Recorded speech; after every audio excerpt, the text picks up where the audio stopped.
Good afternoon and welcome to the first instalment of Strange Behaviour. In today's programme, we're going to find out whether obsessions and addictions are a positive or negative influence in our lives. In the studio with me today, we'll be joined by our studio panel, Adrian Abbott, Glara Feely and Kareem Shield, giving their opinions. We also have the opinion of the professionals, psychiatrist Adrian Wells and our studio guest Ray Godwin, Elvis impersonator and big hunk of burning love, giving us an insight into fan obsession. Before we throw it out there for a debate, here's what the people on the streets of Liverpool think. An addiction is you have to have it, don't you? And an obsession is you want it. Addictions? Well, addiction, smoking, drugs, alcohol.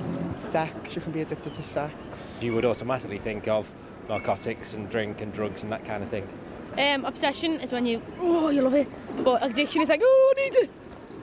I don't know. That's about the same, aren't they? Obsessions would be things like football. It would be people who are huge fans of music stars. Like obsession with a film star or a celebrity. Like Victoria Beckham, for instance. You're obsessed with her, you want to know what she's wearing, what's her hair like. Yeah. Like cleaning up or washing your hands and things like that. Obsession would be with football. Yeah, I'm quite obsessed with football. I've got a slight obsession actually. I sort of collect figurines and I can't stop myself. Women, bands, well, men if you're a woman. Men. Shopping. I won't have plastic surgery, so the only other way I can change myself probably is my hair. An obsession is usually regarded as unhealthy. Addiction, right, is something that you've got to have, man. But obsession, It's something that you probably don't need. but you're into it anyway, like. Yeah, why not? So, panel, in a nutshell, what do you think about the views expressed here? Well, I think it's obvious from the video that obsession and addiction means a lot of different things to a lot of different people, and that it can affect your life in both a positive and a negative way, and that it can go from being something that's quite healthy, just a passionate interest, into being something that can be pathologically significant and can really be quite a destructive behaviour as well. But what would be a positive obsession though, really? I'm not exactly sure. Like if you were, passionately interested in a particular kind of music or something like that, maybe some people might define that as being obsessed. Whereas if you took that to the next level and you started following someone around, stalking them because of the type of music they produce or something like that, then that becomes an unhealthy type of obsession. Well, I think that is just being obsessed. I think if you just like someone and you're just a fan of someone, I don't think you're being obsessive at all. I think obsession is what you said, stalking someone, and I don't think that's healthy at all. There's like you can have an obsession of aspire to be someone.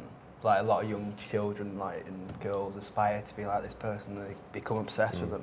I think though that It's not obsession an is addiction, it's a very negative word, obsession, to say I am obsessed with something. So you've got to look really, where do you draw that line between having an interest or admiring someone or having someone as an idol? Where does that become an obsession? I've got a friend who is obsessed with X Factor and Simon Cowell, and she can tell me the dates he'll be in England, the dates he'll be in America, what programmes he'll be doing. Sorry guys, like a little less conversation there, I'm sorry.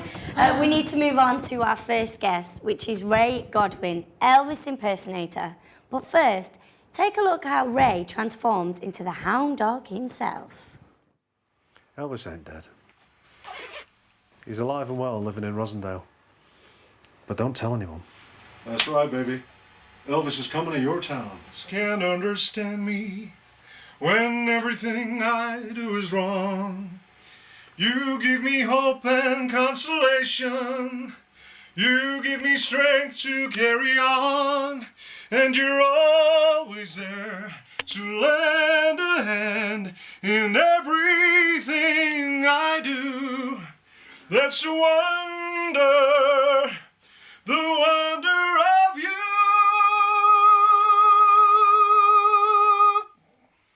Very much. So Ray, firstly, welcome to the show. The king has arrived. The topic today is addiction and obsession, and we wanted to pick your brains about fan obsession. Now, we all know that Elvis is one of the biggest icons, if not the biggest icon of all time.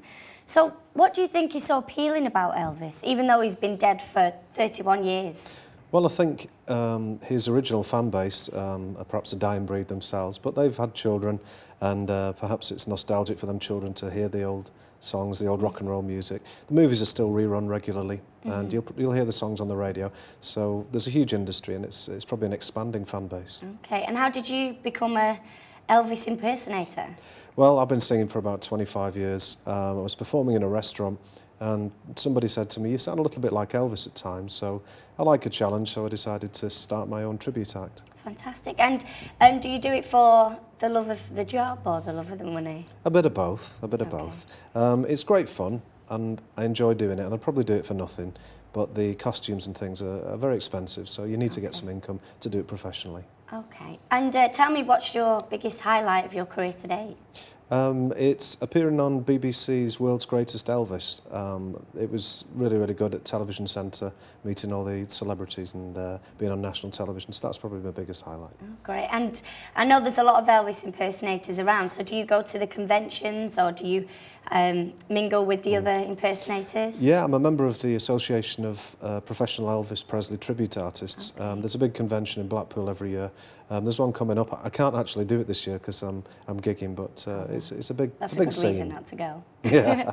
Yeah. Oh, great. And do you consider yourself to be obsessed with Elvis? I don't know if obsession would be the right word. I do have an addictive personality, but it's all good fun.